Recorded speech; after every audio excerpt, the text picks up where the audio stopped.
Go. Okay, good afternoon, everyone. It's good to be with you, Sadrine. Thank you for the invitation, and Ifeoma. And what we're going to share today, the title was given, The Secrets of Storytelling. And to do this, I'm just going to share my screen, put up a, here we go, put it up there now, and let's go on to there. I'm going to be sharing about Christian storytelling. You see, everybody loves a good story, don't they? Absolutely everybody.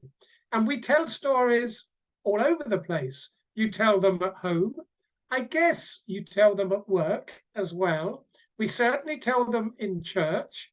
And you'll see there on the badge at the bottom, and any of the Pathfinders here will recognize it. That's the Christian storytelling badge. We actually tell stories around the campfire. Now, my guess is most of you have told stories. I know for a fact you've all heard stories, and my suspicion is that at church yesterday, you had a story. Would I be right? Can anyone remember a story that was told at church yesterday? Anyone remember as a story? Now, I know Sadrine and Larry were at Crieff yesterday, and Pastor NJ told the story yesterday in church. And what was the theme of the story? Can you remember? Honesty. I can't remember the man's name, but I remember the jingle. Yeah, this is it, you see. He told a story about honesty. Matoko, of course, was there too.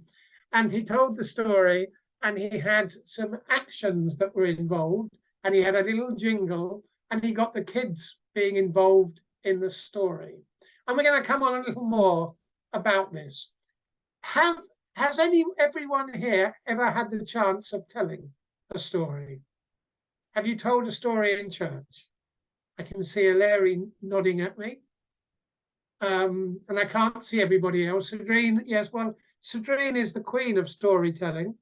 And Professor Noodlebrain is, of course, famous, at least in the Scottish mission. But through the pandemic, I think you are famous much further afield. But we will come on to that. What I'm going to share here is the introduction and the 5 main points that are shared in the Pathfinder Honour on Christian storytelling. Now, I first came to this when I was a relatively young lad, and I'd gone to Newbold. I had gone to Newbold to take theology. I was in my early 20s, and there was an extra, it wasn't part of the theology course, but they were offering the Master Guide course, and that's where I really got into pathfinding. I took the Master Guide, and one of the honours that we had to do to achieve the Master Guide, and it's probably still the same today, you had to take the Christian storytelling honour.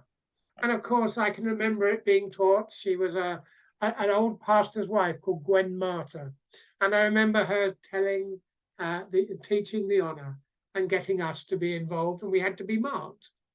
But the preamble here, and I will just read it, storytelling has been with us since Adam and Eve. And it's true. It's a method that's been given us the great stories of the plan of salvation. And we have the opportunity to tell stories to our children. Now, we tell them mainly in church. And you've really got about 5, 6, 7 minutes in church to tell the story. It might go on to 10 minutes. Some of Professor Noodlebrain's experiments might have got on that long. But of course, they were so intriguing that people were watching and trying to do them. There's a quote there by a man called Clifford Ward, I've never met. To learn to climb a cliff, you must climb a cliff. To learn aeroplane flying, you must fly an aeroplane. To learn to tell stories, you need to tell stories. He goes on, a mosquito never gets a slap on the back until he gets to work. Well, we recognize that, nor do we. Take every opportunity to learn the skills and as he says it, cast the magic web of a story. Storytellers aren't born or taught, they grow.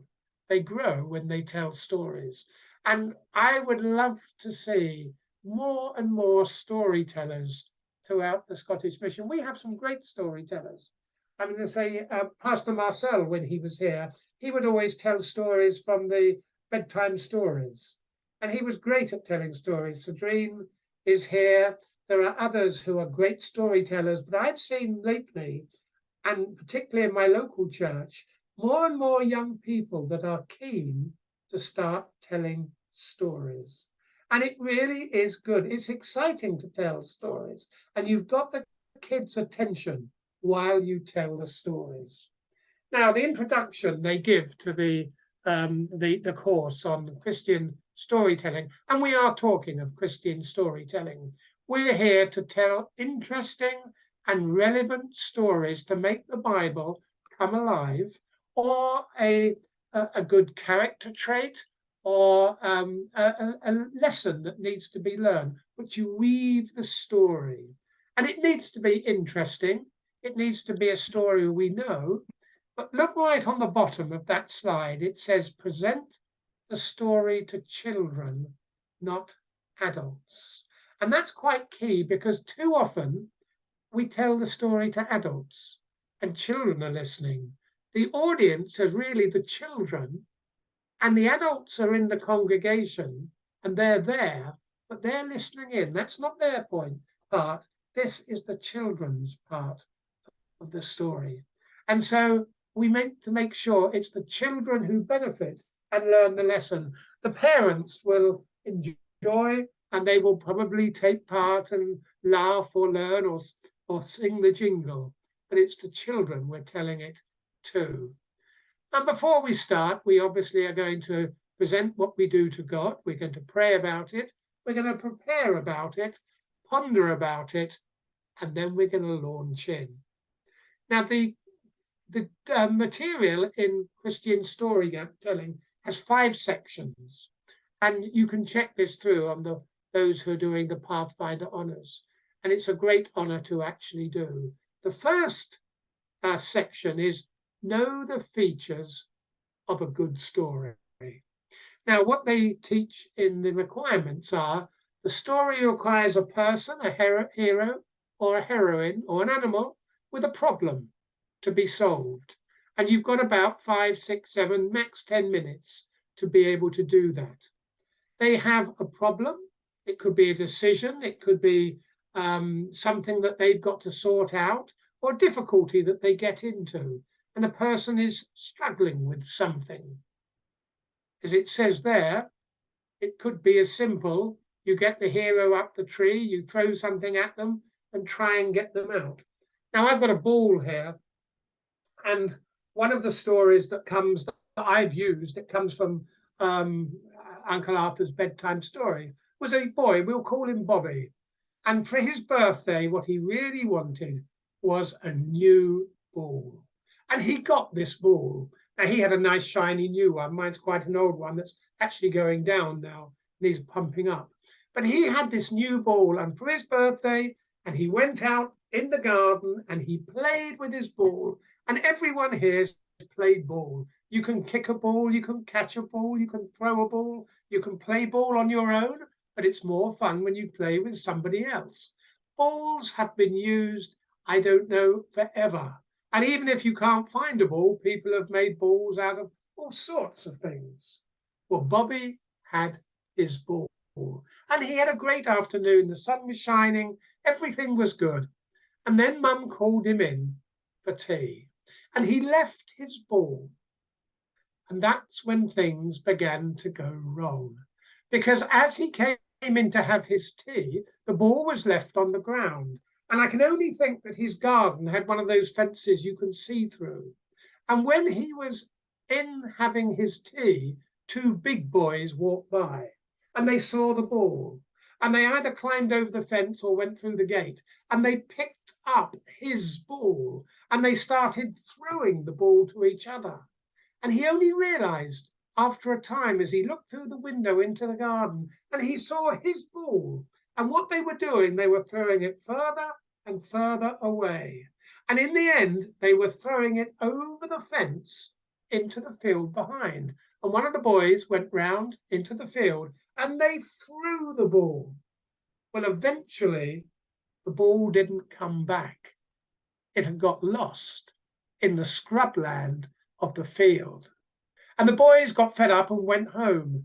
And there was the poor boy. Bobby came out. Where was his ball? And so he went in through the garden, round to the scrubland, and it had both scrubland and it had it had weeds and it had all things growing. And he couldn't see the ball. What would he do? Well, he called his mum, and mum came out, and mum looked, and they walked and they walked, and they couldn't find the ball. And of course, Bobby finally said to his mum, "Mum, we're going to pray for the ball." Now, maybe it was mum who should have said this, but Bobby said, "You know, I've been listening to stories at church, and when we pray, God answers." And mum was there, and she began to get a little concerned because she thought, well, I'm not sure that God's going to be he's got more important things, Bobby, to do about all the earthquakes and the famines and the wars than about your ball. But Bobby said, no, God will answer my prayer. And so they knelt down and they prayed. And they prayed, and Bobby prayed, "Dear Jesus, please help me find my ball. Amen." And then he said to mum, "Mum, we're going to walk over the field and God is going to help me find that ball." And he was certain. And off they went. Well, I suspect you know the end of the story, because as mum walked on a section of the field that she'd not really gone through before, she suddenly found the ball hidden under a bush. Bobby never forgot that day, but most of all, he knew that God answers prayer. Now, you've heard many stories, something like that. Uncle Arthur's bedtime stories, which many of you might have grown up hearing, they always have these stories that tell something like that. You can tell a Bible story, and it says there the stories of David, Esther, Joseph, Samson, Daniel, Ruth. They're so popular because they have intrigue, they have challenges, they have difficulties, but there are people who stand for truth. All right, in that section, they also say every story must contain suspense. The audience enjoys themselves when they worry whether the hero is going to solve the problem or not. Now, one story that I get from a book, and I've got this book called Jungle Doctor's Story, the Jungle Doctor Stories. And he tells stories from the jungle. And one of the books is called Jungle Doctor's Monkey Tales. And I've told this story, and some of you may have heard me tell it. But the story is told of the Chuma, the hunter, who went out and he wanted to catch a monkey. And he took with him the biggest pumpkin that he'd found. And if you tell this around the time there are pumpkins, of course, in the autumn, then you could actually have this big orange pumpkin. And he took the pumpkin into the middle of the path and he cut a hole in the top. He made it very narrow. He scooped out the seeds, and out of his belt, he got nuts, and he dropped the nuts inside the opening. And then he hid behind the tree. Well, the monkeys were all up in the branches, and they'd seen what was happened, and they could smell the nuts, and they rushed down and they started eating the nuts because Chuma, the hunter, had dropped the seeds all over the path, even in the pumpkin. There was one monkey who was slower than the rest. They called him Tumbo. Tumbo got there last, but he wanted to find the nuts. All of the ones on the path had been eaten, but he could smell them and they were still in, remember, the pumpkin. And so he got to the pumpkin and he realized they were down inside. So he got his paw and he had to make it ever so thin. And he put his paw right down and he could then open his hand because Chuma had cut out a bulb at the bottom. And then he grabbed the pile of nuts and he went to pull his hand out for his paw. And you know what happened. He could no longer get it out because it was now a thick paw. And he was caught. And at that moment, Chuma the hunter stood up behind the bush and started walking. Now, the story goes on, and I can't tell it all, but there is a giraffe who walks by. The giraffe's name's Twiga in the story. Twiga looks over, sees Tumbo, can see Chuma the hunter, and he calls out with wisdom, "Tumbo, let go of the nuts. Your hand will come out, and you will run and be free." Did Tumbo listen? No, he didn't. He tried to pull and drag and struggle, and he tried to all he could. He wanted those nuts, and Chuma was walking closer and closer. There's the suspense. There's the problem. What's Tumbo going to do? Is he going to let go or not? Or is he going to get caught? And you can just tell the story and do the actions. And what you're teaching is something important. You know, you need to listen to your wiser teachers, parents, people who know wise things. And sometimes you have to let go of things that may seem to be good, but aren't good. And you have to let go of them to have happiness. That's the story of Tumbo. Tumbo actually didn't let go, but it's the story that's being told. And of course, children can understand and see and listen.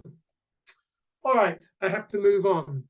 The second section in the curriculum there for the honour is about the sources of good stories. Where do you get sources from? And we've listed a few. The Bible story. You can retell Bible stories. All the children know and love to hear the stories. David and Goliath, you know, Daniel in the lion's den. You can tell the stories and make them come alive. You may have some missionaries who've come back in your church and you can get them to tell stories. There's nature, there's all sorts of things, books, and you can even tell stories of your own experiences. And that's what I suspect many of you have done. When I was a young boy, there was a young, he was not young at the time, a pastor called Bernie Kinman, and he used to tell Barney stories. Now, Barney it was him, and he was telling stories about his life, but he was actually tell the stories about a boy called Barney, but he was just sharing his stories. Have any of you told a story about an experience in your own life? Anyone here done that? And I can only see about 3 of you. Anyone want to share something that you've told about your life that has caught the imagination of someone else? I can't see everyone. Have we got Bankali or Matoko or anyone here? Sadrine, I saw you nodding. Sandra, Hilary, any one of you told one of your stories? Because when it's your story, it means something. If not, think about it, because your life is a gold mine of stories. I tell one from when I was a young lad. Well, I was a young pastor, a young youth director, and we were doing a church building project in Zimbabwe. You've probably heard me tell this story. But we were in Zimbabwe and we were building a church in a place called Gwanda, just out of Bulawayo. And we were there for a month, but I had to leave after 3 weeks because my wife, Dawn, her sister was getting married. And my 2 kids, Laura and Amy, were very, very little. They were going to be flower girls. So I had to leave early to get home to be at the wedding. But someone said to me, you can't leave Zimbabwe without going to Victoria Falls. Now, some of you Matokos there will know it very well. Sadrine's nodding. And I thought, okay, I need to go to Victoria Falls. The others were going to go, but a week later. So I went into Bulawayo and I arranged to catch a train from Bulawayo up to Vic Falls. It's an overnight journey, but I looked at the timetable. I had time. I had 6 hours. And I arranged to hire a car. I could go out to Vic Falls, take photographs, get back, catch the flight down to Harare, and there the international flight home. I'm too English. What I didn't understand was that trains in Africa don't always run to time. Well, the train started 2 hours late, and I thought, well, okay, it's got 4 hours, I can still make it. And I had many experiences because I'm British. I had queued to get on a train. Well, nobody else did. They just charged. And in the end, I managed to fight my way, get on the train, find my second class seat. I couldn't book first class. I couldn't do that. But I thought third class might be a bit worrying, so I'll go second class. Well, anyway, there was a couchette that opened up and you slept the night. And I slept well. But what I didn't know was the train stopped en route and there might be an animal on the track. And when I woke up as the train was coming in to Vic Falls station. I was there at Victoria Falls, but I looked at my watch and another 4 hours had gone. I was left with a decision. I'd arrived at Victoria Falls station. I was within touching distance of the great wonder of the world, Victoria Falls, but I had a decision to make. I either went and saw the falls and I would miss the plane and I would miss the connecting flight down to, and the international flight, and I would miss the wedding, or I went straight to the airport and I never would see Victoria Falls. What, children, would you do? And if you've heard me tell the story, I was a good dad. I was a good husband. I got on the, with a heavy heart, I have to say, I got on the connecting bus and I went to the airport. But I had one last hope. I knew that the plane would take off and it would have to bank, and it would bank over the area where the falls was. And people paid lots of money to see the falls by aeroplane. And I guess I was on the wrong side of the plane, because as I looked out the window, it was looking up into the air. I never saw Victoria Falls. I think I have a world record. I've been to the town of Victoria Falls. I've traveled through Africa, but to this day, I've never seen the falls alive. And now you can all say, ah, that's my story. But you will have other stories that you can actually tell. From yourself, the Bible, nature, books, the internet's full of them. Go on to Pinterest, go on to many, you can find wonderful stories, but just beware, somebody else might have found them too. Then you collect books. I used to be a book collector. I've got storybooks, but others of you will go on and find them online. All right, I'm not going to have a lot of time, so I'm going to have to move on quickly. The third section is about the steps in preparing a good story. Choose a story that you feel confident and comfortable to tell, whether it's from your experience, whether it's from the Bible, whether it's one that you found from a book that you make your own. Now, here, has anyone told a story recently? Anyone told a story at church?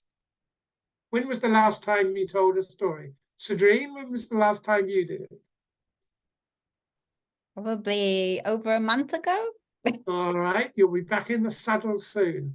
Matoko, are you there? Have you told a story? Oh, yeah, I have told stories, but not many. All right, okay. Bankole, are you there? Okay. Yes, I am. And have you told stories at church? I have indeed. All right. What was the last one you told, Bankole? Or perhaps a month ago or so. Yeah. Okay. All right. And do you know what it was about? Yes, I told a story about. I'm just trying to think a couple of stories in it about the same time. But it was a story about a father was looking for his tie. You know, just moved into Scotland, and they're trying to resettle in Scotland, attended the church at Dundee, but this was a made up story. But just the exasperation, finding the tie, and the kids settling in, coming to a new place, and then attending the Sabbath school and discovering new things, so that was some of the lesson there for the story. Yeah. Well done. Well done, you. Yeah. Stories are fun. All right. And each Sabbath you will have a story. Sandra, you ever told stories? Yes, I have. I've told stories from the Bible, and I've also told my own personal stories. That's the idea. All right. How about Patricia? I can see you there. Have you told stories? Yes, and the last time it was last Saturday, Oh, and well what we really enjoy, because it is our practice here at home, when every story, when you study the Bible, you like to do the interpretation of the story, like a whole game or a play game, and always with the help of the children. So last Saturday in the children's story, I introduced the story that will talk about the Daniel in the lion's den. Yeah. And I share experience with the church when we went to the zoo, and a big lion came towards like the middle of the zoo toward the glass, and he scared everyone that was there. And I asked many questions to the children if they have seen lions and what they think about the lions, curiosities about the lions. And the idea is they make to try to imagine to imagine how was for Daniel to be in the lion's den, and all the situation that's happened with Daniel. And my daughter actually told the story about Daniel, and she really enjoys, because she's quite creative to tell the story. She has her own ideas as well. And when she was telling the story, she was saying, all the time when I say lions, everyone should stand up. The children should stand up. And she told the story, and you conclude the story. So I really love to tell the story together with my children. And yeah, you always, and I like to use as well visual stuff. So I showed the picture when we were in the zoo with the lion that was very scary to us. And I brought a lion toys to the children as well to visualize. So yeah, we really enjoy, and I like Thank you the for sharing idea. that. I'd like to have heard that story. And you've shared a few things there that are interesting. You had with you some object lessons. You had some props that were there. You brought a stuffed toy that was a lion and everything. And of course, kids love to see that. Now we've got the different steps. We had the first step was the features. The second step was the sources. The third one is the steps in preparing a story. And you need to practice stories in advance. It says at the bottom, practice the story out loud. Make sure you do this maybe in a private place so you can be yourself. Time yourself. How long is it going to take? Think about what you're going to do in presenting the story, and become familiar and enjoy yourself. And when I've watched people telling stories, we now have some youngsters at church that are telling stories. And we will have them again next week and other weeks. And they have begun to tell really good stories. And it's excellent to see. They're mainly young ladies. I'd like to see some young men do it as well. But we've got some very good young ladies. Now, I'm not going to go through the methods because my time is coming to an end.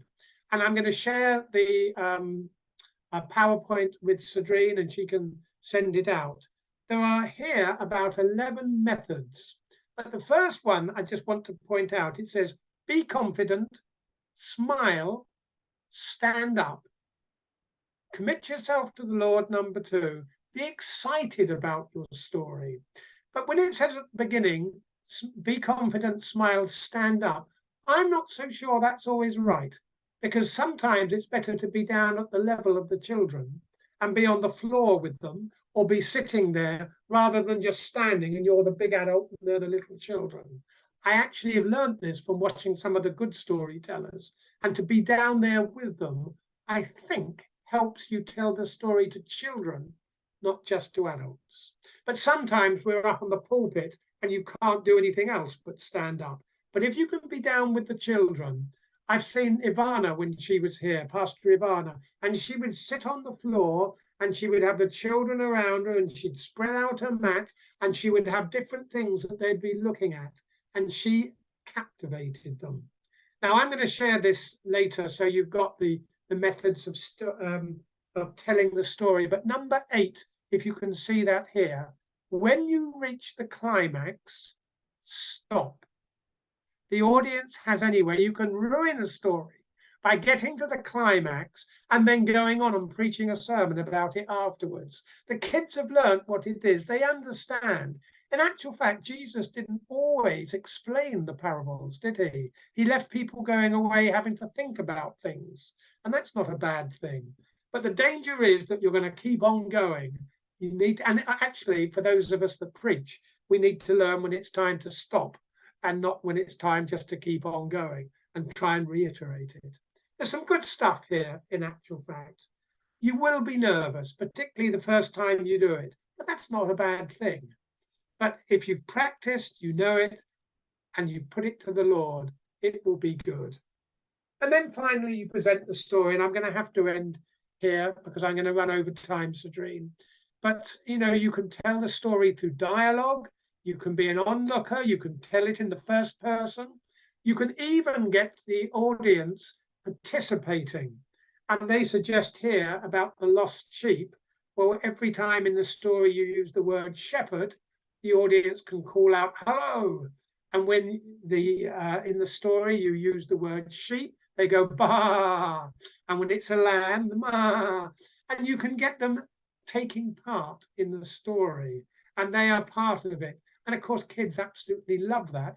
And that's what Pastor NJ was actually doing on Sabbath with the little jingle that he had. And there's many ways of doing this. A young girl called Zusha did this at our church in Crieff quite recently. And she had them taking part in the story. And they were doing waves and the wind and all sorts of stuff that you can actually do. All right. That's a very, very quick overview of the Christian storytelling honor. We could tell lots of more stories, but I'm going to end with this one. Eric Hare was a famous storyteller. He was a New Zealander and a missionary in Burma. And he became a gifted storyteller.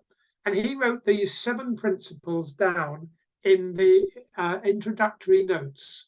And they presented the first Pathfinder honor. Know your story, see your story, adapt your story, tell your story, live your story, feel your story, but have a climax. And if you think about those, you'll find that you live the story, you know the story, it becomes part of you. Listen to stories, learn from those who've told them, and go and tell stories.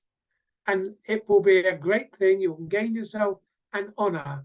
You can make church come alive for the children, and surprise, surprise, for the adults as well, because we all love a story. All right, that's my 30 minutes gone, Sadrine. I don't know if anyone has any questions, but I will share this. And I could have told a lot more stories, actually, but time won't actually permit. Other than to say, Sadrine really did do a wonderful thing during the time of the lockdown with Professor Noodlebrain. And some of those experiments that you did, I think will live on forever, Sadrine. So extremely well done. And thank you for everyone who's been a storyteller. I don't know if there are any questions, but I guess you've got something else you need to go on to anyway. But back to you, Sadrine. Thank you very, very much, Paul. What I'll do is I shall just remove the spotlight for now. I'm looking at the chat and looking if there's any hands up. There's nobody at the moment. I am aware that you have another appointment that you have to go to. So the open invitation is there to anybody who does have any questions. Now is your time. Don't worry if you don't, and I will actually share the PowerPoint. But the most important thing is just simply to inspire you. Go and tell stories. We are here to tell Christian stories. Jesus taught by parables. That's what he did. We can understand them just as they did then. He might use different things now. He might talk about the technology, but he would still tell stories. And I would love to have been on the hillside, sitting there with Jesus when he told some of the stories. There is one question, Pastor Paul. So in the chat, is it okay to tell animal stories? Yes, it is. Absolutely. Nature, animals, what a great source of stories. Oh yeah, there's been some very good animal stories that you can tell. Yes, absolutely. And obviously you're going to find a moral, you're going to find a point to the story. Often you'll use a Bible text, but hey, we've got Balaam's ass that talked in the Bible. Yes, you can tell animal stories. Lovely. Thank you so much. And then thank you again for your time, and blessings to you as you move on to your next appointment. Thank you so much indeed. God bless everyone. Thank you, Pastor Paul. Thank you, Pastor Paul. Bless you. Bye-bye. Bye. Bye. Thank you. Lovely. Yeah. All right. It's been a whirlwind of a morning and an afternoon. But thank you again to everybody joining us. So Sissy Ifeoma, are you ready? Okay, I'm going to get one device up.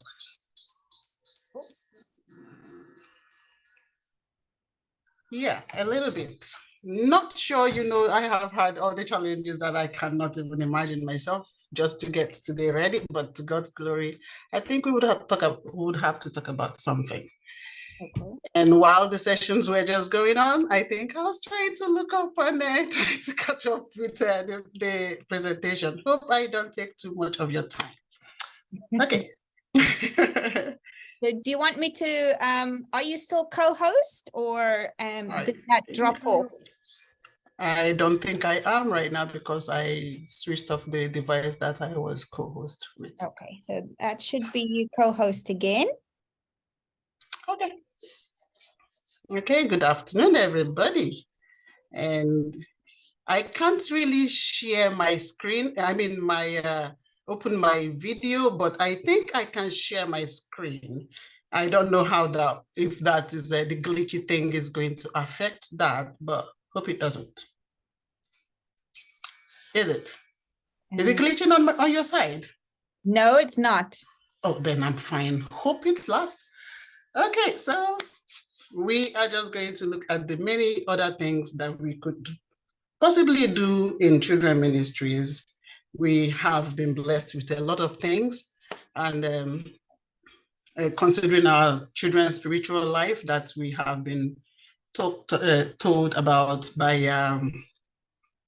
Karen Holford, and we have seen how we can, as children ministries leaders, what we can do to contribute to the health of our children or manage the situation and the helps we can seek, and even for our own selves. So it's been a lovely day, and we have also listened to storytelling, which is an integral part of our children spiritual life, especially as they come into church on Sabbath days. They are looking forward to a story time. And I must tell you, sometimes the children do not even listen to anything else after the children's stories. So sometimes they even walk out with their parents out of the church hall and go to wherever, and they begin to play. They are distracted. So they learn a lot from listening to story time.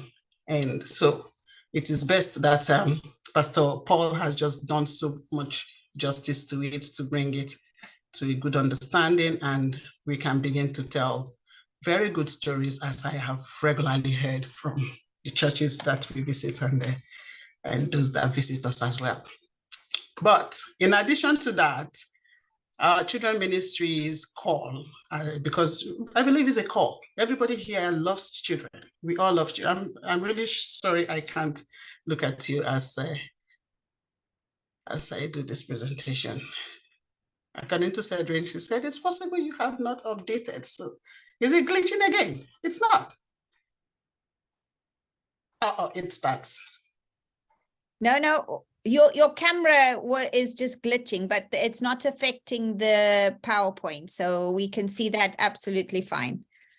Okay, so what I could do is just turn off my camera. Yeah, that's fine. Thank you. Okay, so Holiday Bible Club. Can I ask just a quick question?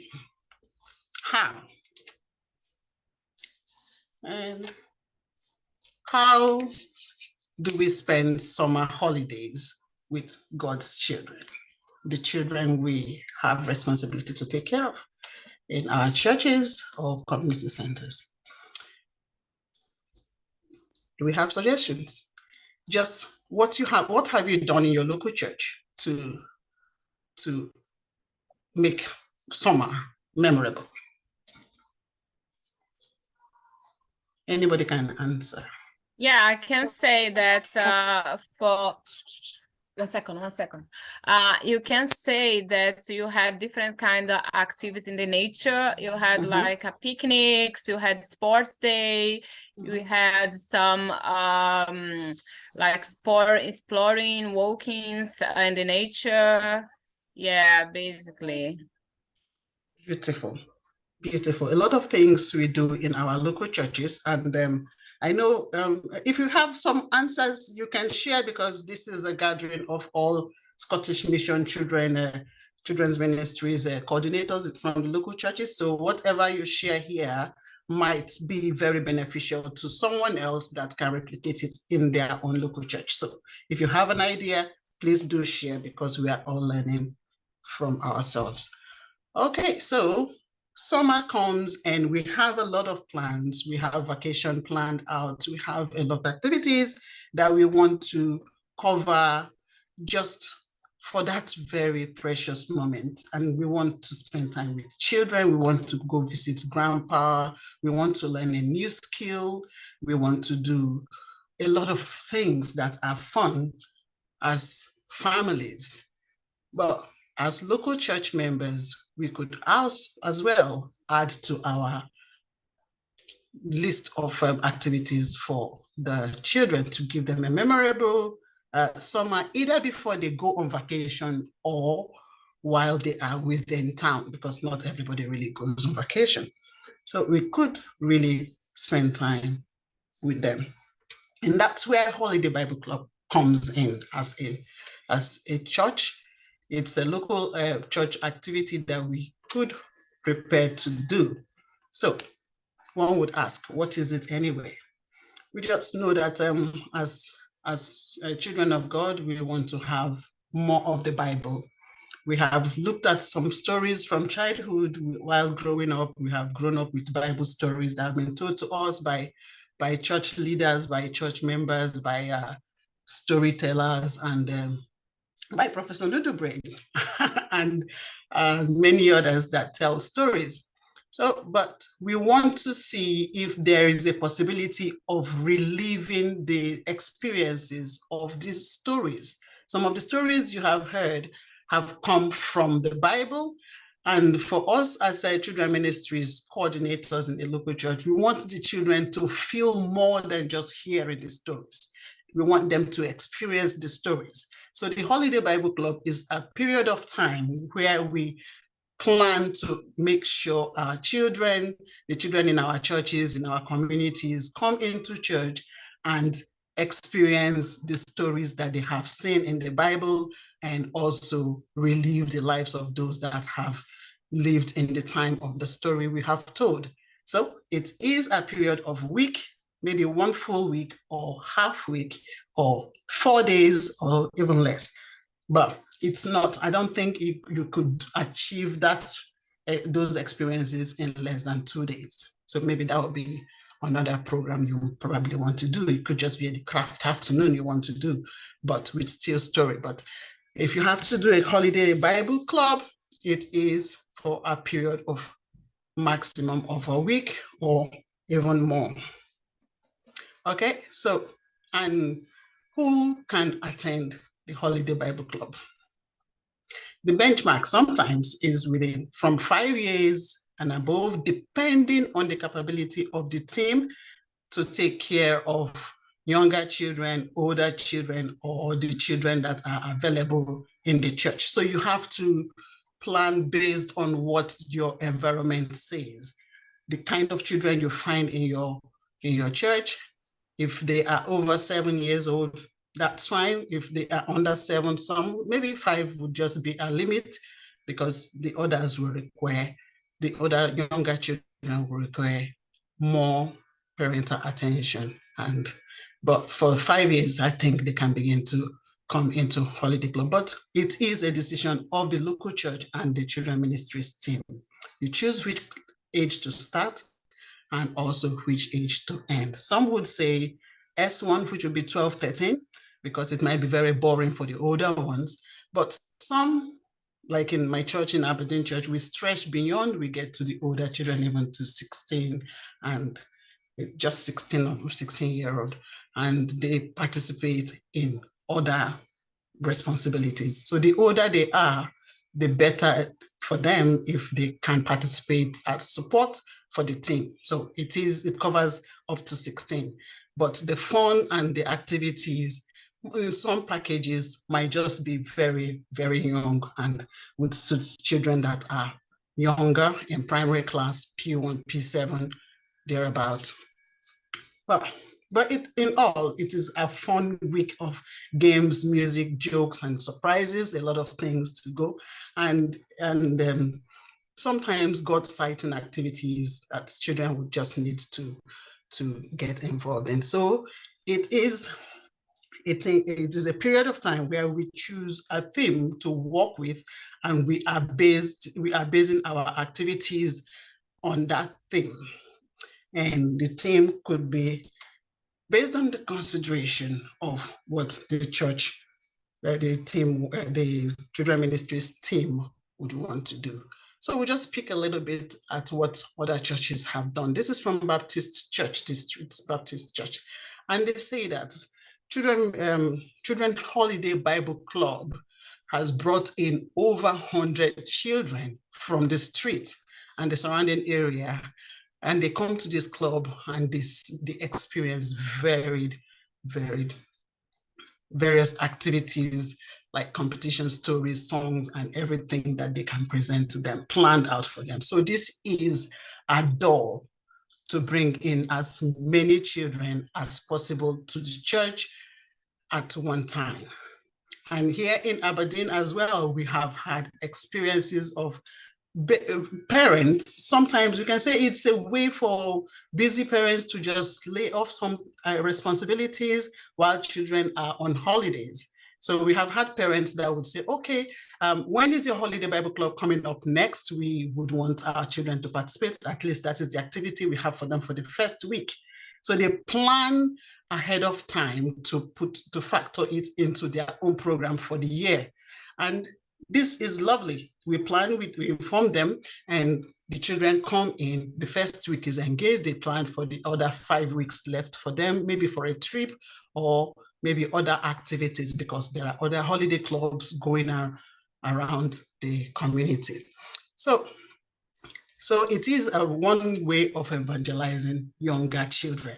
And we have had mixed children, a lot of children that come in and planned to attend. So Holiday Bible Club is exciting, it's dynamic, it's filled with worship, it's a decent craft program, and it's filled with prayer, drama, and great fun that the children can just have. It's a lovely time to spend time with children. So we can as well just give it our all, everything we planned and everything we hope for. As children ministries leaders, we want to ask ourselves, why would you do a holiday Bible club? There are other activities you could have done. Like stated earlier on, it is a great opportunity to share Jesus. It is a fun way to evangelize to our communities and our young minds. It is not only for the children. You can see older people, parents come in and just hang around as they wait for the children, or as they love the activities that is planned out, if they are aware of what is going to happen. But the last one we had a family that was regularly coming. They were not Adventists. They came in like almost every day for the program. because the mother was, the two children participated, but the mother had a little child, and she was very comfortable with the lessons. She said she learned so much from it. So it brings the body of Christ together, all ages inclusive. Young people can get involved in serving and supporting younger children. So we have the older teens and then with the younger children, but it is a mission for us to carry out as we love children and love God's church. So it's a way for us to evangelize and grow the church in a holistic way and seek the engagement of other people as well.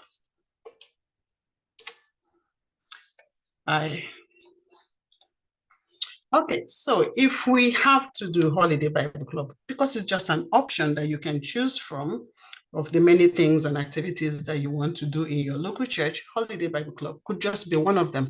How do you choose? What do you start with? You start with choosing a theme for the period. If at the beginning of the year, you can choose to follow, you can choose your theme based on your local church theme. If your local church has a theme for the year, because previously when we had Pastor NJ or back in church, he would have a year theme, the theme for the year, and that theme sometimes would influence the choice we make for the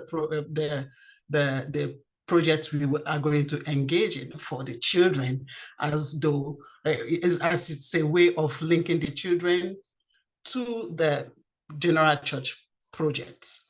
Okay, and it's also, you can also choose your theme based on the mission strategic goal, as it was previously, and also even now. You know that our the goal is emphasized and engage on something.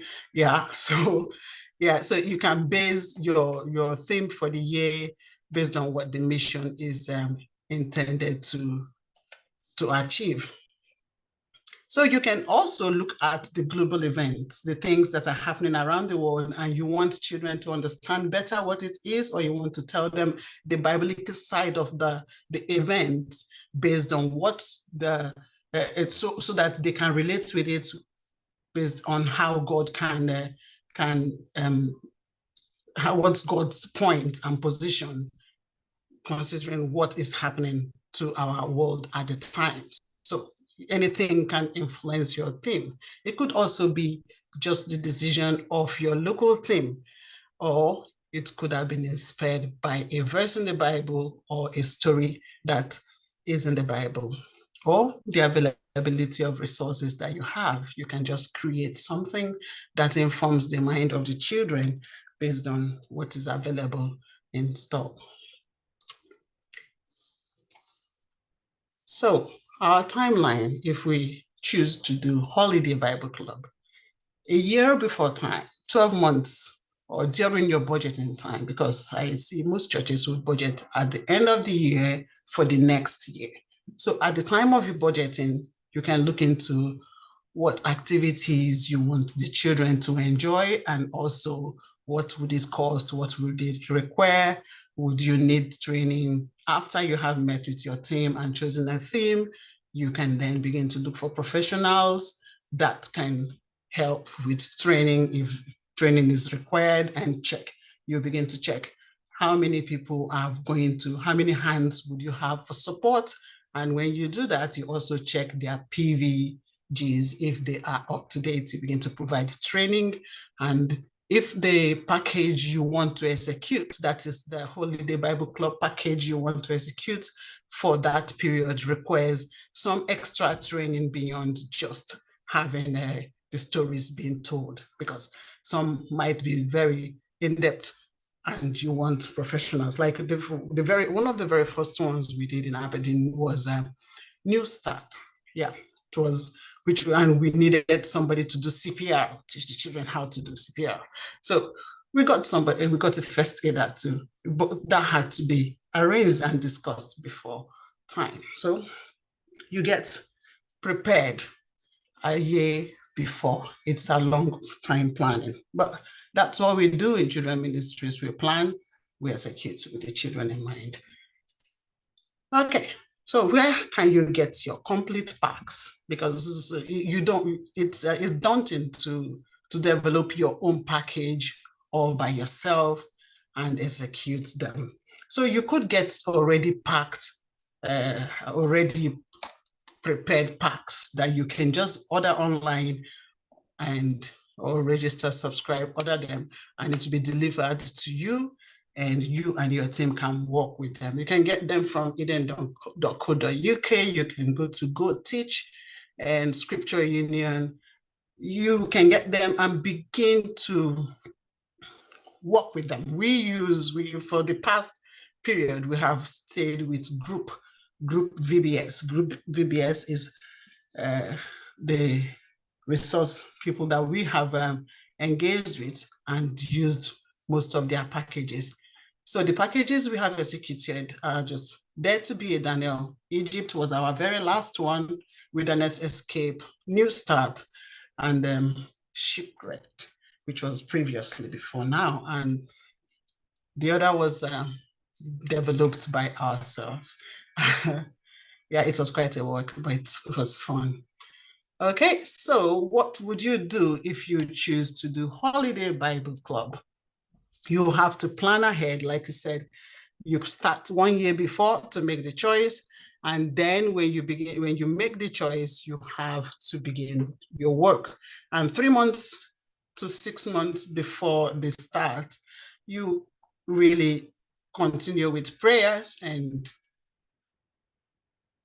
pray more for your event. So, and then you choose your format. How do you want the event to be executed? Do you want to do it in your church, the local church venue, or you want to do it? The format will be once a month. Once a week for 4 weeks, running through your holiday period, or you want to do it a week long, but or you want to do it for half a week, or however you want. You also have to set your date. Dates can be chosen based on availability of volunteers and availability of children that would have to attend. So you choose your dates and you work towards that.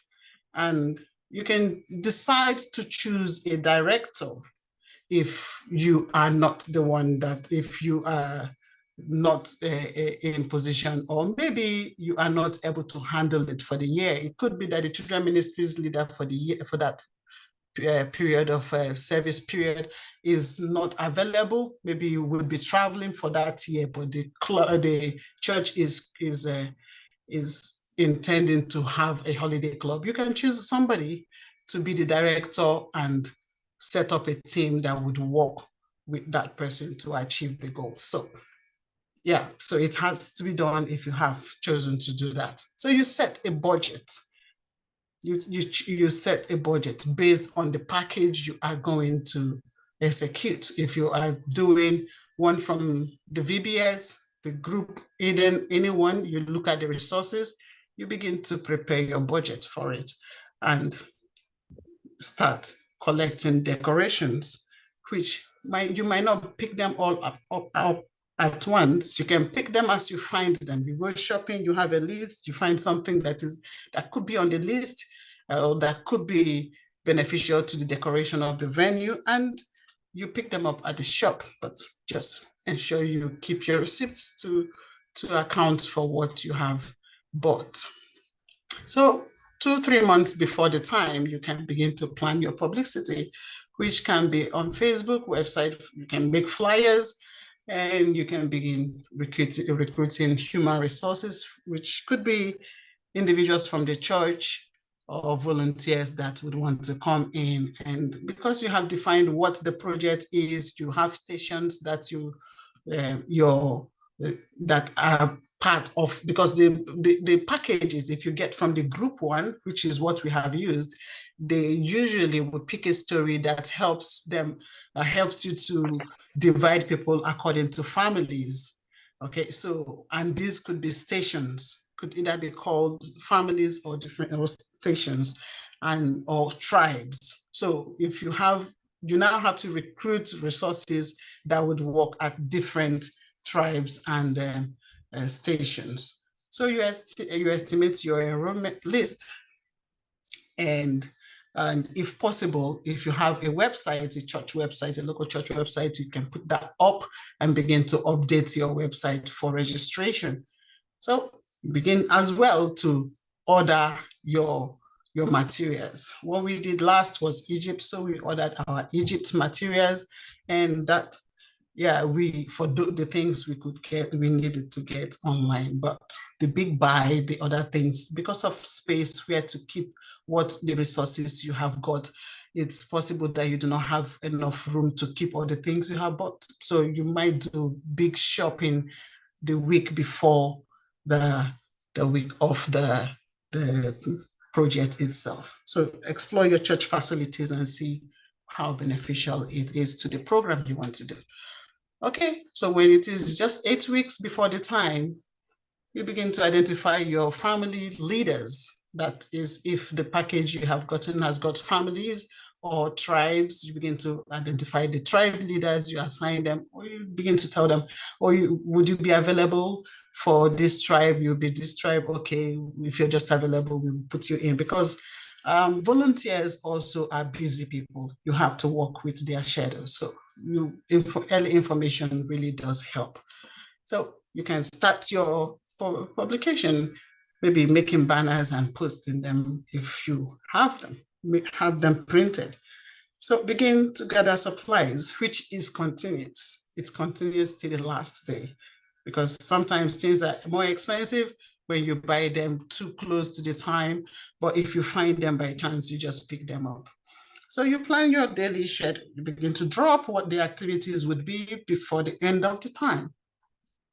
So 4 weeks to your holiday club, you still continue your recruiting. If you have not finished with that, you get your congregation excited about the Operation Kid to Kid or another charity, because I use Kid to Kid here because what do you call them?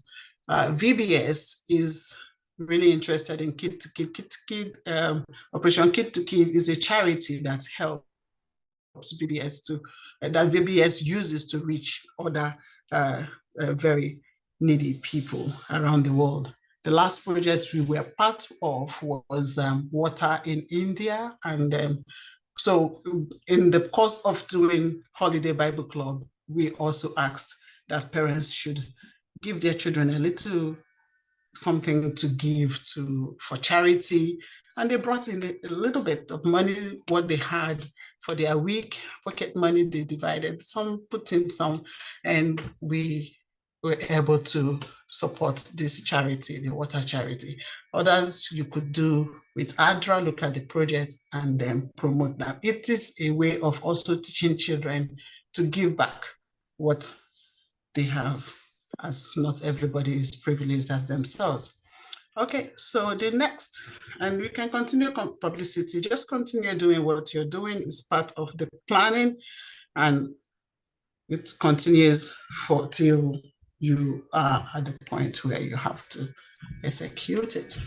So 2 weeks before your holiday Bible club, you could be looking deeper into your registration. Now you have to begin to consult with families who is participating.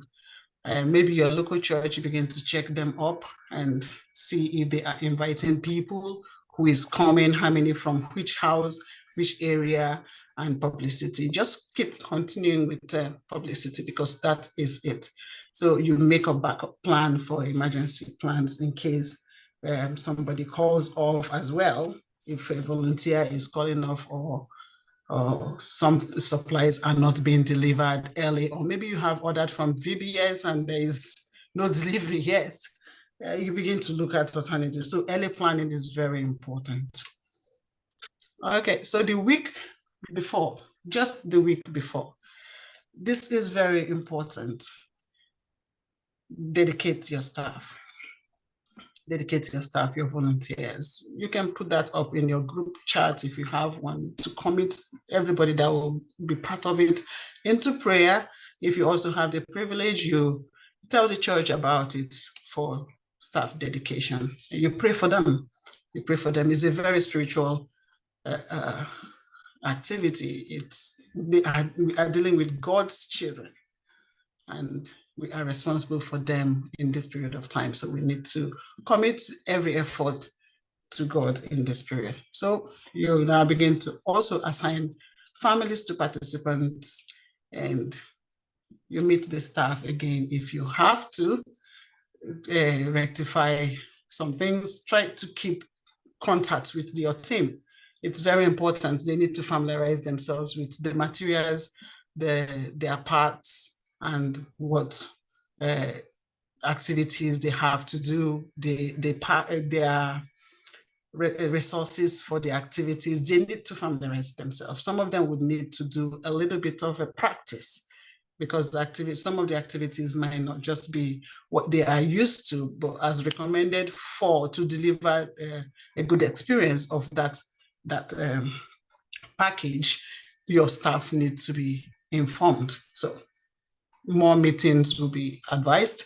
So you decide when, where staff member will meet each other if church is not conducive, but church is always the best option. So you help staff member to begin to make preparation for decoration, the decorations that might be brought in for assemblement, or the ones that you need to order. If staff members can be of help, they can also support. So, but it's a great experience if you have to build everything yourself. If you have to, you really go ahead with it if you can. What we have done is really build things ourselves. We have got the commitment of people, members, children, pastors coming in, and we are just building. We have created, I just have not such consent to share photos, otherwise I would have, but you could just see that we replicate the sea, the blue sea, and it is lovely. And we have built the pyramid of Egypt. It is amazing, but people took pictures around them and I didn't want to share their photos just now. And it's just been wonderful to have children dress up like Egyptians, have them dress up like Israelites in the wilderness escape, have them dress up in the shipwreck. So it's just been lovely. But just have the decorations done. And if you have to make stitches, get costumes, buy them online or make them. If you make them, the experience is lovely. You have everybody getting involved in doing them. So during the events, try as much to register. Registration is important because it tells you how many people are in the building. For in case there is fire, it is important to register every individual. Then you can assign them to families, and then to families or tribes, depending on the package you have got, or just groups or stations. So be sure family leaders have their daily supplies, get supply list, and because they have, as families, the idea is to have a complete experience of what the Israelites or the Bible times people would have had. So you need to give them that list of supplies, everything that they need. In the previous one, we had to make slippers, we made ornaments and singing instruments. So they need supplies that had to go to different families and tribes. So get them ready and put them in stock and label them. It would help at the end, on the day of the week or the week of activities. So attend celebration days during the events. Try to be available for all the activities and God-sighting activities and all that is packed into it.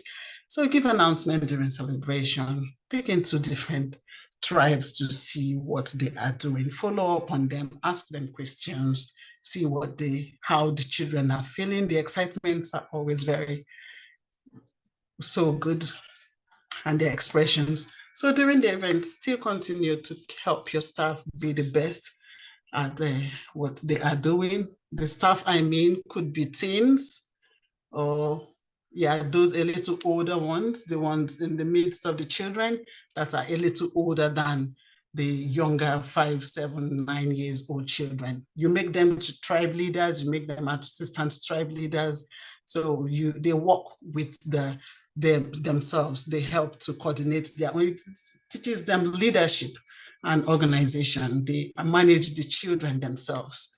And the singing times, they are the ones that coordinate their own singing activities. Okay, so because it's packed with everything that you would want. So make sure all staff members are present each day.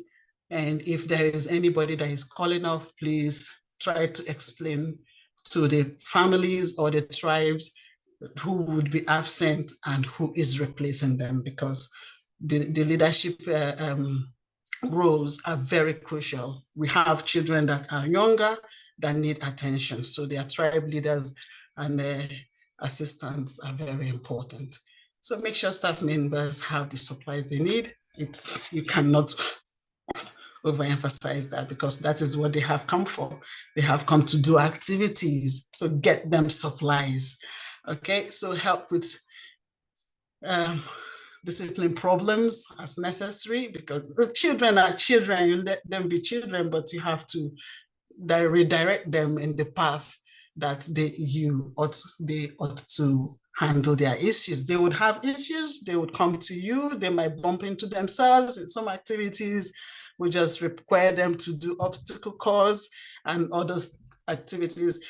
Get first aider around always, and make sure your staff also are ready and available to support the children. So meet staff members each day and maintain stock and keep an eye on the Egyptian family if that's what you are doing.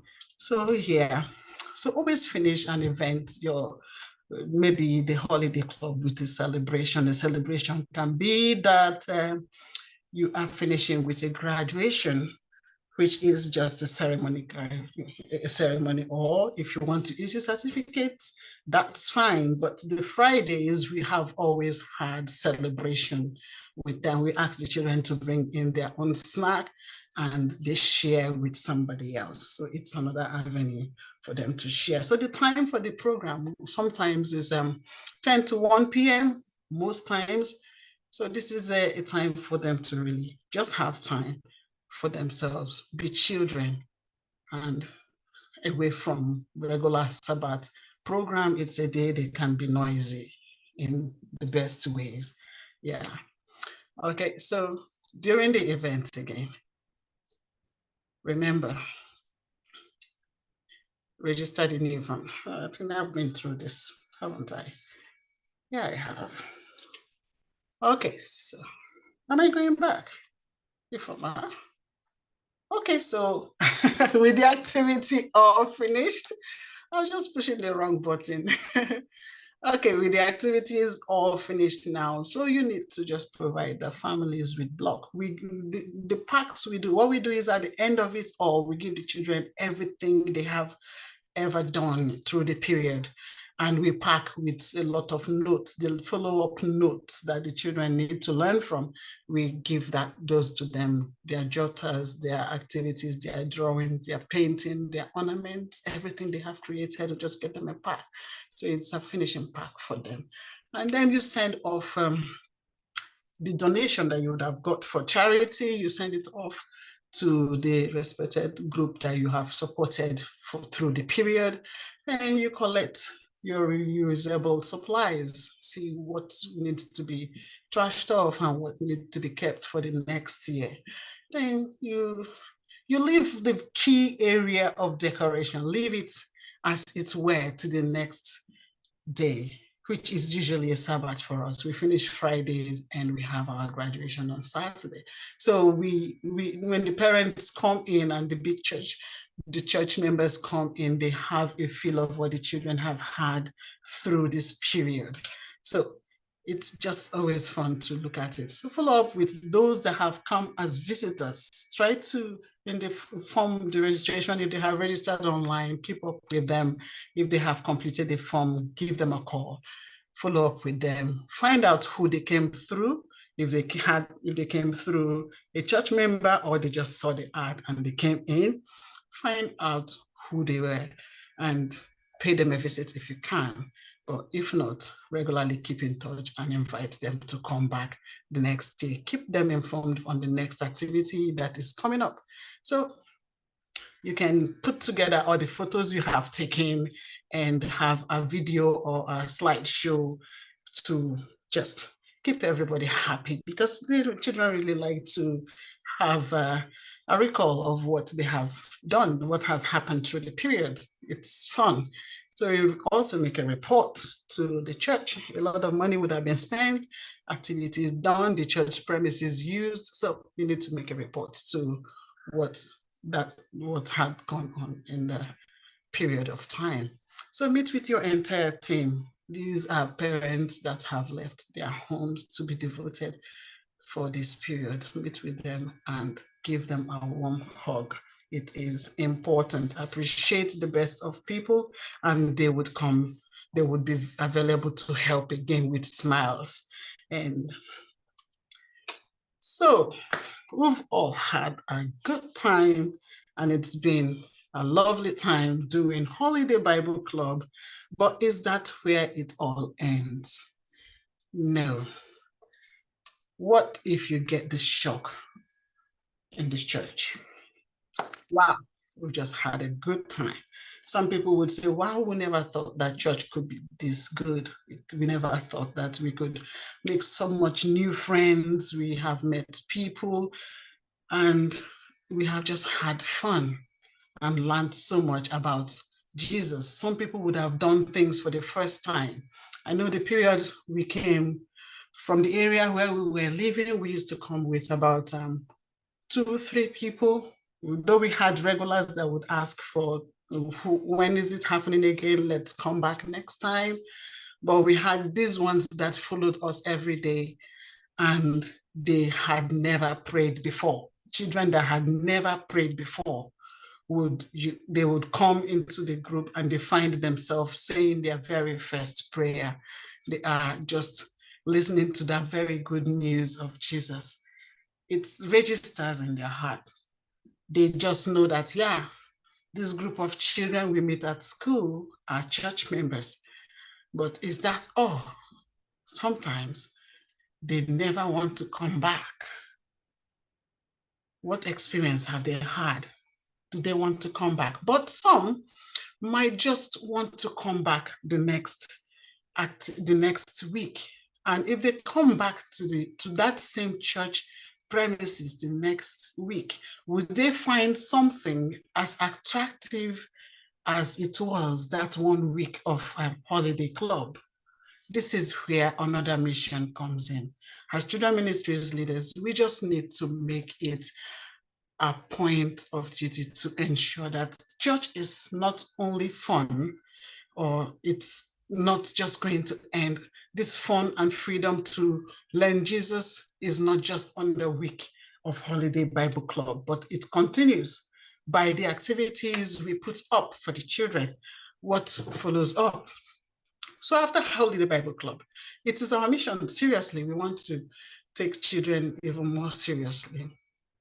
We can begin to reconsider that regular church service that we do. How can we tweak things to make it bring in one thing or the other that can just make church a lot more fun than the normal thing? Let's move a little bit from the norm to just introducing one thing that the children would be, the visitors that had come, one thing that they could be very familiar with, that they could be familiar with, that they can connect with, that they had seen in the Holiday Bible Club that was 1 week long, and let them see something that they can connect with and enjoy worship. That way, they might continue to come. Or even if they don't continue to come, at least they just know now that it's not only in that week.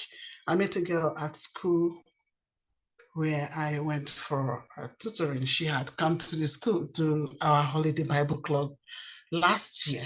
And she said, I am looking forward to next Holiday Bible Club. And I'm like, wow, this is good testimony. So we are also waiting. I say we are also waiting to have you back. So we have to just see how we can make it beyond the club. But when I invited her coming to church in the week, she said, she's a little busy. Yeah, but there is more now. So she is gonna come back. She's coming back next week, hopefully. So in the church, you can organize some periodic craft games afternoon that the children can invite their friends, find their friends, talk to them about and say, wow, this is what my church is doing in the afternoon. We have this session. It's Bible-based, but it is relatable to young minds.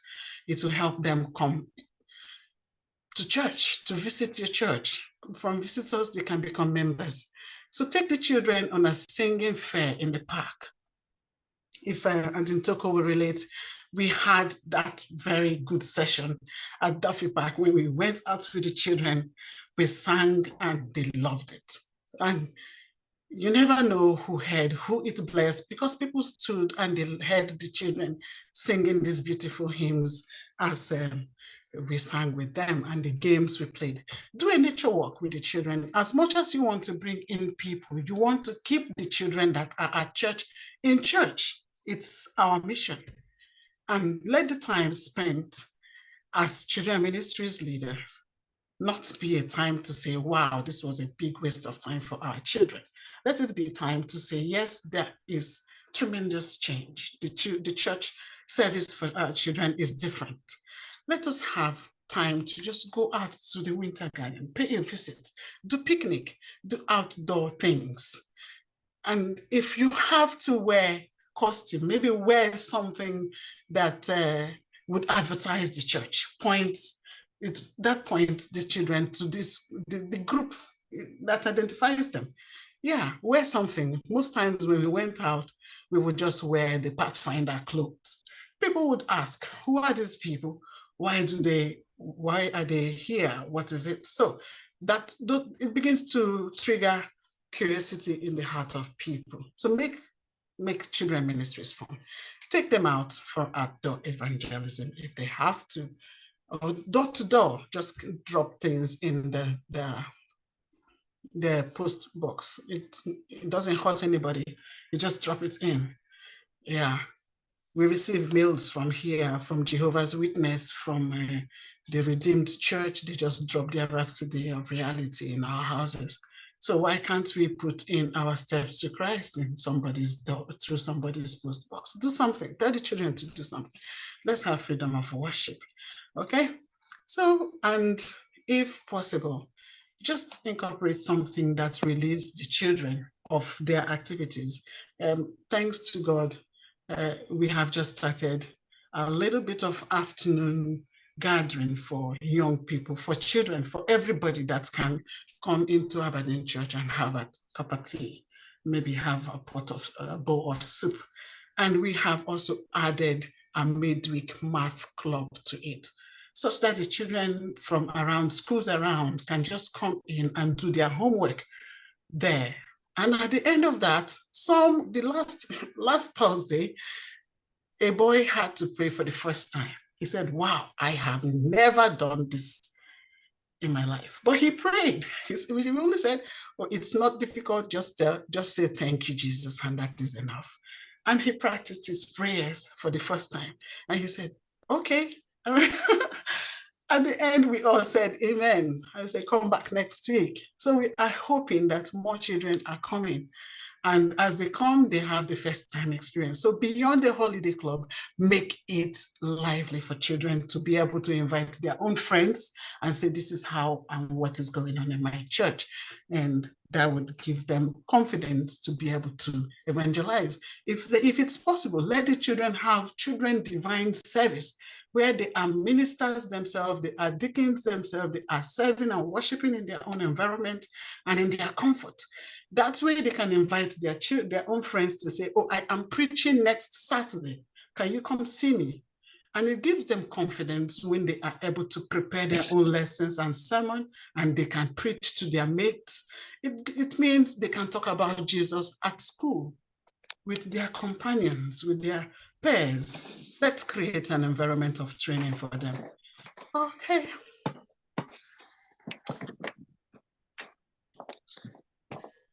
Okay, so I think we have we have exhausted, like,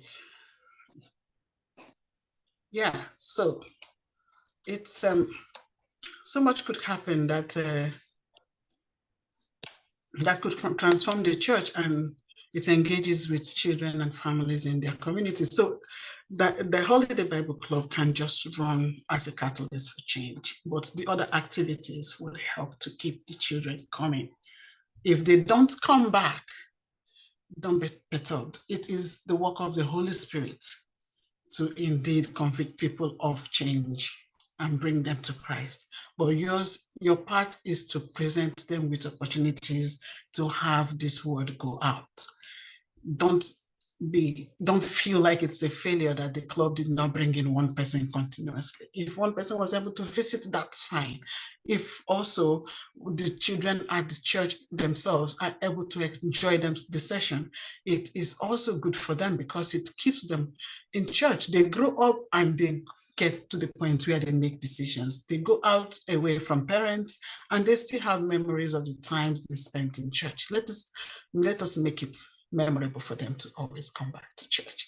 When they go far, let them also look for churches and attend church wherever they go. It's a way to keep the hearts and lives of children active. Okay, so do we have any question?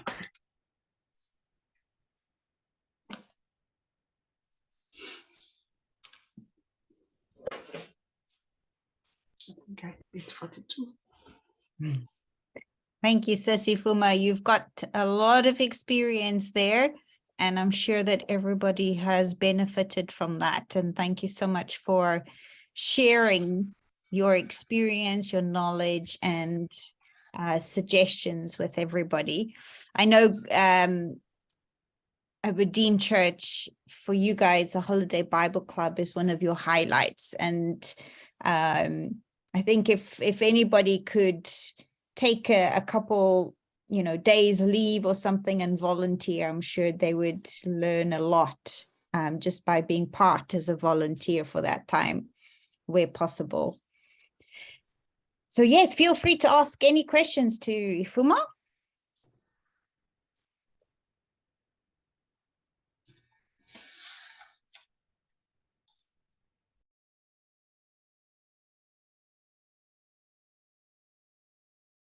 I think the important thing to remember and to highlight from what was said this morning throughout the sessions, Karen and Tessa, the experience that our children and any children coming into the church need to have is to make it relevant. The experiences they need is to be relevant experiences, and Holiday Bible Club is hopefully one of those that they will experience. So we are coming up to 3:45. So we are sort of running out of time. Thank you for those who have stayed. I just wanted to share with you our upcoming events within the Scottish Mission. So we have, just move this out the way, otherwise I can't see it myself.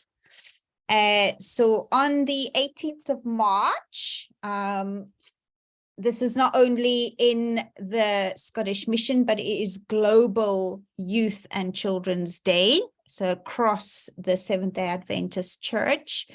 And you can see at the bottom, I did put it on the Children's Ministries website chat. There is resources that have already been prepared by the General Conference Children's Ministries Department. They are free to use and adapt as your local church needs. So the website is down there at the bottom of the poster. It is also on the Children's Ministries WhatsApp chat. Feel free to get in touch with myself or Sis Ifeoma if you would like that to be sent directly to you. On the 22nd of July, it's again a Children's Sabbath that the General Conference has put aside. That is up to your local churches, whether or not you would like to include that day and as a service. And that's usually a time when your local church allows the children to have full reign of the whole day. So from Sabbath school to the service to afternoon programs, it is designed to be for them, designed by them, for them, where the adults can sit back and enjoy the experience. On the 23rd, so on the Sunday following Children's Sabbath, we are happy to bring back the Miracle in the Pen workshop. So this is what we did last year for the first time. Any of our children within the Scottish Mission who love writing, whether it's writing short stories or things like that, then this is an event for them to come. Karen Holford will be joining us, and her Davinia will be joining us again. They will be sharing their knowledge about how to be an author, what it is to be an author, and encourage their working writing skills. So more details will follow. Again, we hope to have it as a actual event, and we are planning to have an online facility as well. So Davinia will be the lady who will be doing it online. So yes, we are aware that that time period is quite booked up with the Pathfinder Camporee. It is aware of that. It's just trying to plan things through the year. It's been a bit of a challenge, but thank you, Brother Bankole. We are looking to do a Smart Love seminar. We just don't have a date confirmed at this time. Again, looking at the diaries and trying not to overwhelm the children, because again, we're dealing with the same children. Whoever's dealing with Pathfinders is the same age group that we are dealing with in children's ministries. And so we don't want to take away from one to do the other. We want to work with each other, and so that our children don't become strained and drained. So something else to look forward though is in September, we have our 7-week period where we do our online Bible courses, which was the Try Jesus, Let's Explore and Start into Life. And obviously more details will follow from there. So what we would like to know from yourselves is there anything that Ifeoma and I can do to support you in your local churches this year? Are there any events that you would like us to attend, or do you need any assistance with? So please feel free, the floor is yours, and just bear with me while I let my cat in, otherwise she's going to drive me mad.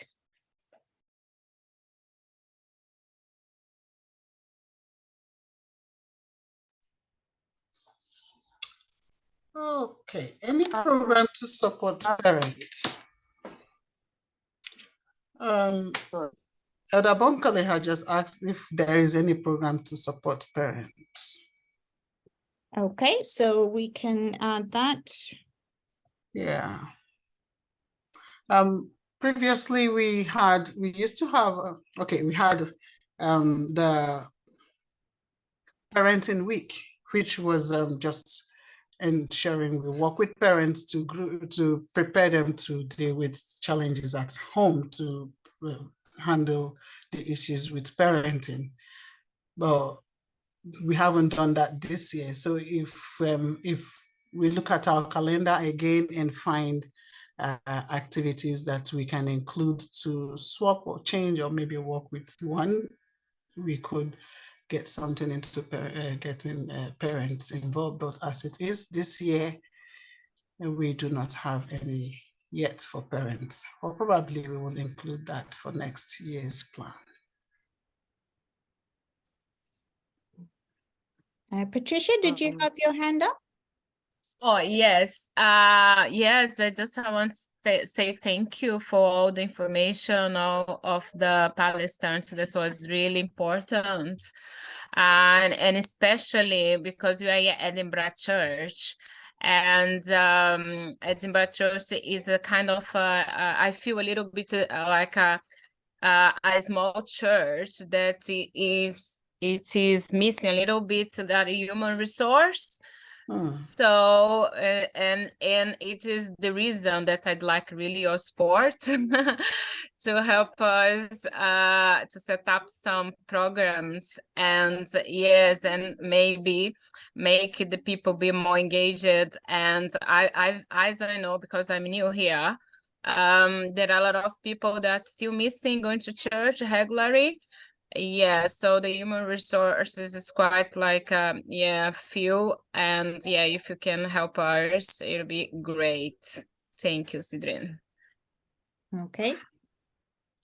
We shall communicate. Sister Cedrine, Yes, Cecilia. I Philemon. wanted to ask for some clarification between this event you just shared today and the other one, the poster you sent earlier on Scottish Mission Children Ministry chart, which says Global Children Day. Is it Global Children Day or Global Youth Day? It's both. Ah, okay. Yes. So the general conference has put it on both. So churches can use it as a combined day where both the youth and the children participate, or each church can then have, the children separate to the youth. So it depends on the local church as well. The Scottish Mission is having their Youth Day of Fellowship next week, from what my calendar says. But the Global Youth Day is something that is determined by the General Conference. So a local church can do that, or if it doesn't fit into their plans because they have to do other things, they can do it on a different day if it suits them better. Okay, I am asking that because in Glasgow, I think it has been planned as a Global Youth Day, not a Children Day. Okay. Yeah. So Glasgow can, if you want to discuss with Pastor Claudio, to then have the Children's Day on something different, on a different Sabbath then. Okay. Okay, thank you. No worries.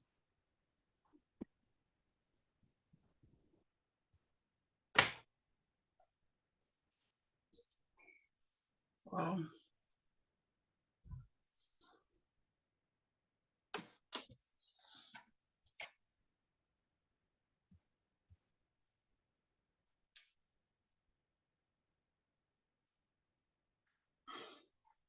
So I've taken a note, Bankole, with regards to the programs to support parents, including ways to enable parents to help their children with Pathfinders and or Sabbath School. So Ifeoma and I'll take that forward and come back to everybody.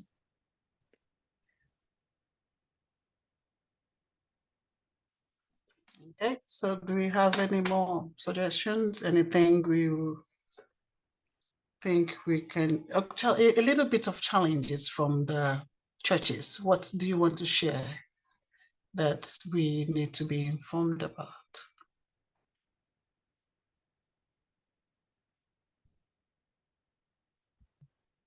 Anything you're struggling with that you think you need the mission's attention, you can share here, or you can just share in the chat. I think like in Glasgow Church, the concern we shared the last year, I think last year we have a meeting with you.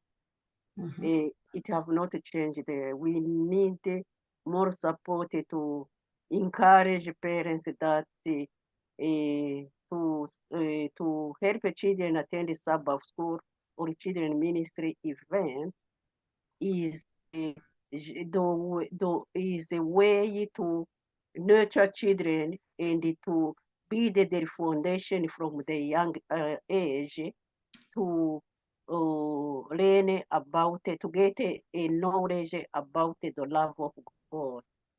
We still really struggling in Glasgow. Okay. As some parents just come to church afternoon with their children to attend only Pathfinder or Adventure.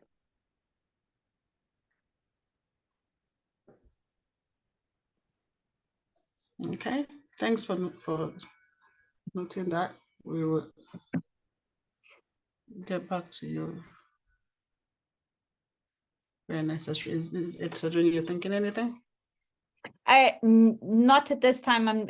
Amanda has just asked the question how to engage parents to be actively involved in children's programs. Amanda, is that a question to us as a suggestion of what you feel is needed, or was that referring back to Sis Philemon just as to require clarification? It's just to get suggestions of what we can do, because it can be a struggle to get parents involved. Obviously I'm new here, but yes, so that's one of the challenges. It is a global challenge, if I'm completely honest. It's not only in the Scottish Mission, it's global. And it is very, very sad to see. I don't know if there are any answers, easy and quick answers, but yes, I think the first step is what we need to try and do as a local church, meet with parents. So have an actual meeting, parents all together, to engage in that conversation of, so how do you see church being relevant to your child if you only bring them either late or to a certain activity? Because if they're expecting the church leadership or the church at large to be responsible for their children's spirituality, we can't do that in that 1 hour. It begins at home. And so, yes, we can try and encourage and provide tips on how to do worships at home, how to create the time to do spiritual things at home. We can certainly do that. And then it'll have to come down to the parents actually putting and implementing that at home at the end of the day as well. Yeah, okay. I don't know if this would help, but let's say that you said you are new and you might find it really challenging to begin to deal with issues. But if I know parents, some parents, I must say some parents could be very involved in the activities of the children's ministries. And sometimes they want to give you room to do what you know how to do best. And in some cases, they just want you to invite them to be involved. So if you have specific activities you want to do and you require the support of parents, I think you could confront them, ask them directly, and give them the specific role you want them to play. That way they come in, they deliver, and they leave if the children are already grown up. But some parents, when their children are much younger, they would want to spend time with the children in the children's session if there is a program going on. If you have an afternoon program and they bring in the children, depending on what you want, if your activity allows parents to come in and participate, that would be lovely. So if you want them to also participate, you prepare for them so they can do children working with their parents on their craft, if that is what you're looking at. Or if you want them to come into Sabbath school, you can say, okay, for this Sabbath, can this parent come and help us teach this child? Or if you have a parent with a particular skill, you invite them to come in and demonstrate that skill. Okay, so I'm just suggesting. And also, when we had Children Divine Service, we made it such that parents are those that have to come in and tell the children's stories and also do the children's prayers. So we got them consciously, intentionally involved in that. So with that, they know that, yeah, they are part of the children's stay in church, their children's lifetime, church time, they are also involved. It's not only at home. So prepare your program, inform the parents and invite them. They will begin to come in. I'm just suggesting. But if you let them come into they might feel like they are encroaching into your own program, but consciously invite them, they would support. I believe that. If they don't, then you can invite somebody. It depends on availability. Some of them come to church very tired because they worked the night before. But early information will help them plan their times as well.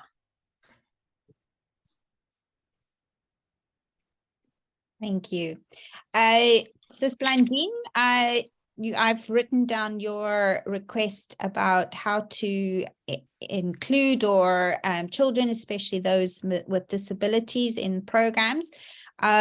So Karen Holford mentioned in her presentation two things. One was the Flourish, which I posted the link to, and I can do that again on the WhatsApp group.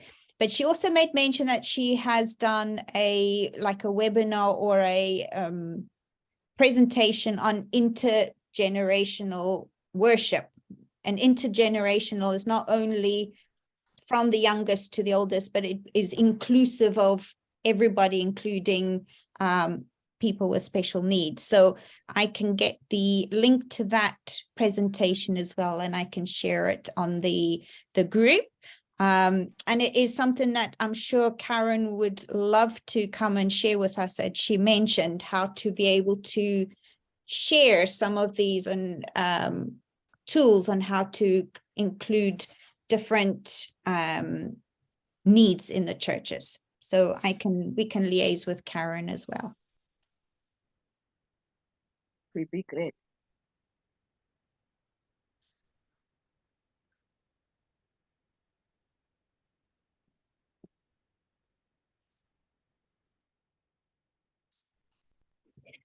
Interesting question. Messy church has always been a hot topic within the Seventh-day Adventist Church. And it is all to do with the name, Messy Church. It's potentially a cultural barrier.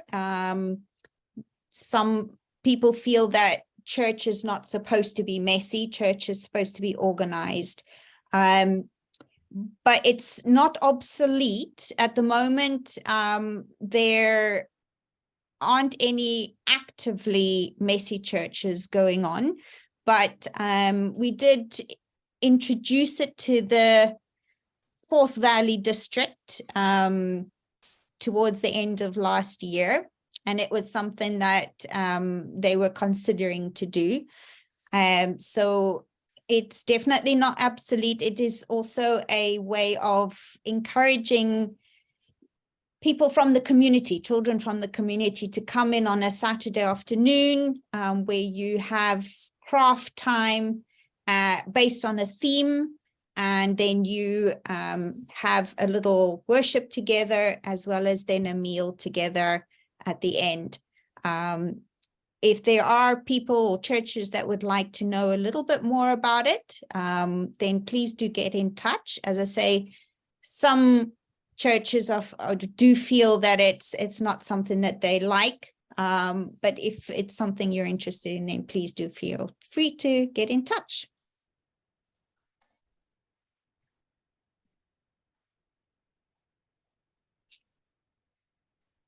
All right, so I'm going to stop sharing, and if with everybody's permission, I'm going to stop recording as well. And then we really do appreciate everybody coming out today. The sun has been out. I know that it's taken up most of your day, but I hope that today has definitely been something that you could take away from. There was a little poll I was hoping everybody would mind to do, but I'll do that after I've stopped recording. But I think, would anybody like to volunteer? Maybe Ifeoma, would you like to do a closing prayer for us? Okay, let's pray. Father Divine, we are grateful that you have given us the privilege to learn at your feet again today. We thank you for the strength. We thank you for the inspiration. We thank you for all that you have used to speak with us today. We pray, oh Lord, that the lessons we have learned, oh Lord, at the right time where needed, we ask that you remind us to put them to practice, especially that with the safety of our children. Help us to be cautious, to be watchful, and to keep an eye for our own children. And please, we ask, oh Lord, please from our hearts, may the ill people, the evil-minded people not come close to our children. We do not want to have the experiences at all. We do not want them to go through that because it leaves them with a lot of trauma. We ask, oh Lord, that for the churches that are here and planning to give and commit their time to children, oh Lord, your own children, we pray that you fill them with wisdom. We are asking, oh Lord, that the materials, the resources, all that they require, oh Lord, to do a good job in the local churches, please, we pray that you provide them. We also pray that the community that feels the impact of all that is done will be drawn to you, and the children that come from these activities, that whether it be storytelling or hearing songs as these loudspeakers are up when services are on. We pray, oh Lord, that the community that would hear these testimonies would be filled with testimonies and be drawn to you as well. Father, we are grateful, oh Lord, for today. The sun is out. We give you all the thanks, and we ask, oh Lord, that you bless us even more than we have thought, more than we have asked, and more than we have imagined. Thank you, righteous Father, for never failing. We've asked in Jesus' name. Amen. Amen. Amen.